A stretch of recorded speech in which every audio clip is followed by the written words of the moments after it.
What the hell is this? The moment I saw what was inside the box, I instantly felt the blood rush away from my face, and my heart began to pound. I quickly closed the box, marched into the kitchen, and threw the whole present in the trash, box and all. What are you doing? You can't throw away my son's present. Mr. Spencer, please have a look at what's inside. At my words, my concerned father-in-law picked up the little black box from the trash, eyed it for some time, and then opened it up. His face turned bright red with fury. You gosh damn bastard! How frickin' dare you do this to her? This is the story of how my husband, a kind, long man once upon a time, gradually declined in terms of humanity and common sense, and how an unalterable occurrence caused him to do something that would ultimately render his life a veritable masterpiece of misery. My name is Danny Spencer, and I'm a 28-year-old housewife. I've been married to my husband, Lee, for 4 years. I initially met him 5 years ago at the company I worked for before. He originally worked in a different department, but was eventually transferred to the department where I worked at that time. Being on the road to becoming a successful officewoman myself, I volunteered to teach him how to do the job. It really helped that he already had some knowledge of the company and its systems, and within a week, he was doing everything very well. Another reason why I volunteered to help him, and why I had to fight hard to be given that responsibility, was also because I found him attractive. He had a face that looked as though he was of Chinese descent, and because of his name, I was certain he was. He had a very charming personality, and above all else, he made my cheeks hurt with how much he made me smile. I don't know what it was exactly, but something about his language and his tone didn't make me laugh per se, unless it was genuinely funny. But it just sounded nice, and I wanted to talk with him all day long, if that was possible. Perhaps my help really came off as a good impression, because about a month after we started working together, he confessed he had feelings for me. He asked me out on a nice dinner, and I immediately accepted. Things snowballed, and just 1 year later, we were married. Quick jump into the realm of the betrothed, I know, but I thought I would be happy with him for all my life. My income alone will be enough to live on. I want you to stay at home and take care of it, if you don't mind. Per Lee's request, I chose to retire from my job and become a housewife, and so began my new life as a newlywed. I was happy for a while, but there was one thing that bothered me. That was my relationship with Whitney, my mother-in-law. To be honest, from the moment I went to greet her at the wedding, I was worried that I wouldn't be able to get along with her. She looked at me with such a raw feeling of resentful coldness that was really quite something. Since Lee was an only child, I could only imagine Whitney must have felt frustrated that her only son, her only child, would be taken away from her. I couldn't really blame her for that, but I could tell from her every word that she was extremely protective of her son. And my fears of what would happen later on, after I got accustomed to marriage, proved to be right. Whitney would often come to our house and say things along the lines of, "The way you fold your laundry is wrong. It's not the same as mine. Redo all of them right now." And then she would scatter all the laundry all over the floor. But why? Another time along the lines of, "What the hell is up with this excuse of an omelet? Throw it away and make another one. It doesn't taste like ours. It's not at all like the salty taste my son likes." Oh no. And she never even tasted it. In a nutshell, Whitney would say that everything I did was not right at all, and she would say something to criticize my housework every time she visited the house. This happened many, many times during the first few months of marriage, and every time I came was with my mother-in-law. She became more and more difficult to deal with. Looking back now, I do realize that I should have been stronger against her at the time. I should have told her that I had my own way of doing things, and that because this was my house along with Lee's, my house, my rules. But at the time, I thought that since I had only been married for a short time, I should not make any problems for fear of destroying something precious after such a short time. And along with that, I made another discovery that was not good news for me. I also noticed Lee's attitude towards what I believed was a genuine problem. He almost always turned a blind eye to his mother's unfairness toward me. I once asked him for help. "Can't you do something about your mother, Lee?" His reply made me think that I would rather he turn a damn blind eye than say something ridiculous like that. Why can't you just listen to Mom when you know she's going out of her way to give you advice so kindly? You're my wife, and it's only obvious that when it comes to a wife's word against a mother's, the latter always prevails. I was so dumbfounded that I couldn't find the words to reply. After that, whenever Lee opened his mouth, he just kept on stating in different ways using morally harassing words, that Whitney's word was absolute in the house as long as she was there. In the meantime, he quit his job and started his own business based on the know-how he had acquired through his old job. This had been his dream for a long time, so I did my best to help him start his own business. Running his own business was not an easy task, not by a long shot. And for the first year, the unstable income put pressure on the family budget. However, after months of work and continued resilience, hope, his efforts paid off, and the business got off the ground. Right about when this story escalated, Lee's salary had doubled that of when he was working for his old office. A few months after he got his new company off the ground, I found out I was pregnant. When I told my husband about this, he was very happy, and Whitney was too. "I'm going to be a grandmother.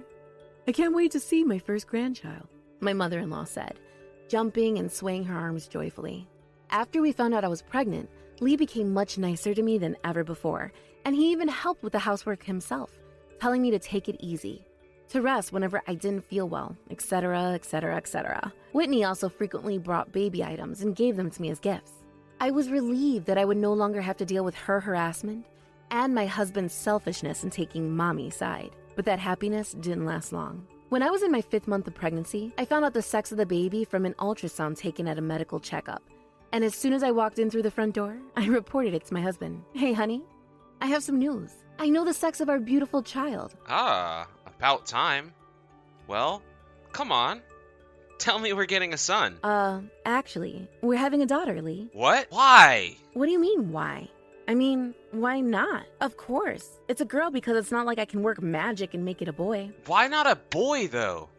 I can't let a stupid daughter inherit my business if she's gonna go marry a man. I don't want the damn thing if it's not a freaking boy. I was absolutely appalled. How can you say that? Doesn't matter what sex the child is. Then Lee raised his eyebrows at me as if I was crazy. And what are you talking about? A woman becoming my heir? That's the stupidest thing I've ever heard in a damn while. That's for sure. A man who goes out, works hard, and makes enough money to support his wife and children is a much better asset to the family. I just stood there, dumbfounded, at all the heartless comments emanating from my actual husband's mouth. He used to be such a sweet, kind, charming man.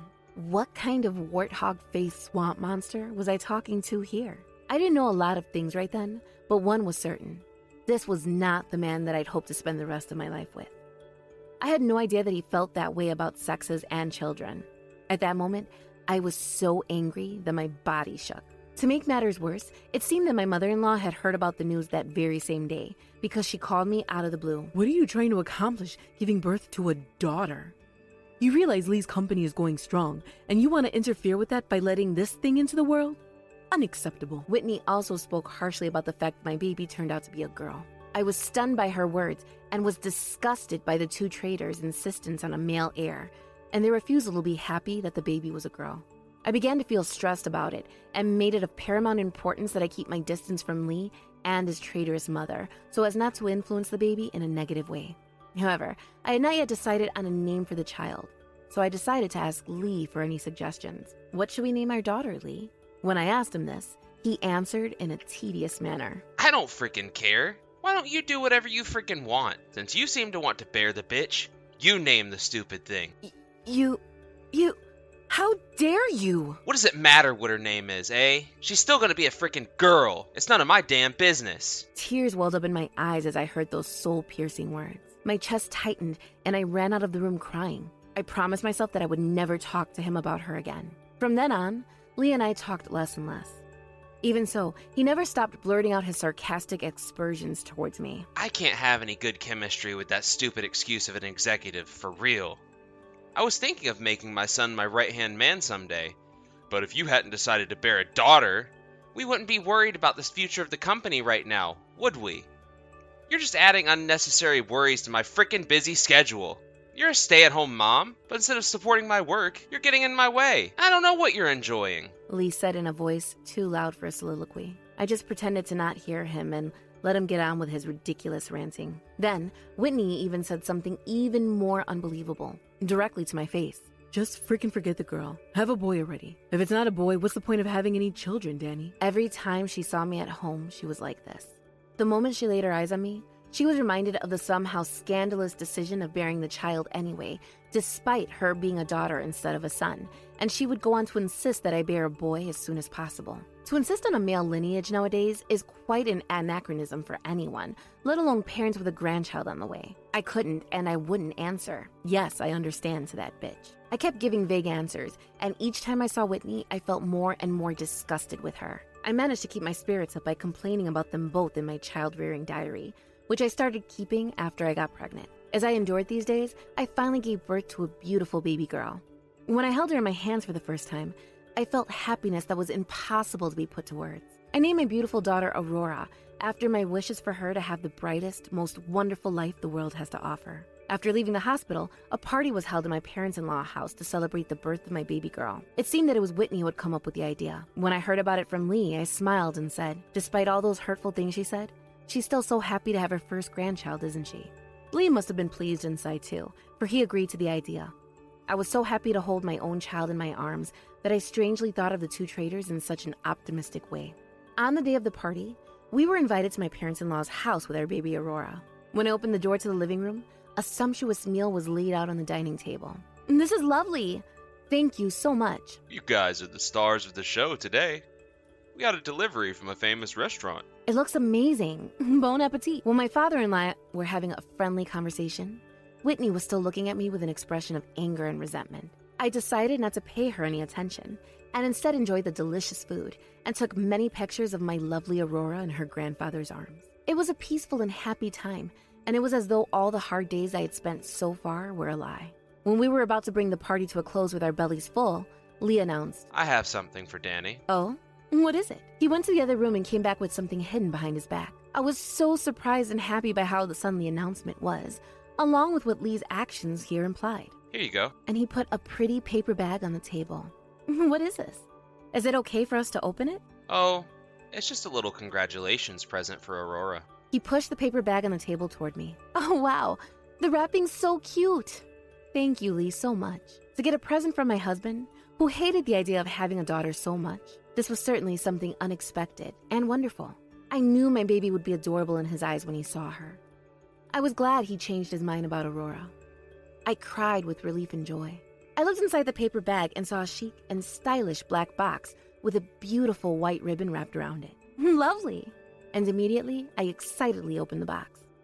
And that's when everything plunged into darkness. What the hell is this? The moment I saw what was inside the box, I instantly felt the blood rush away from my face, and my heart began to pound.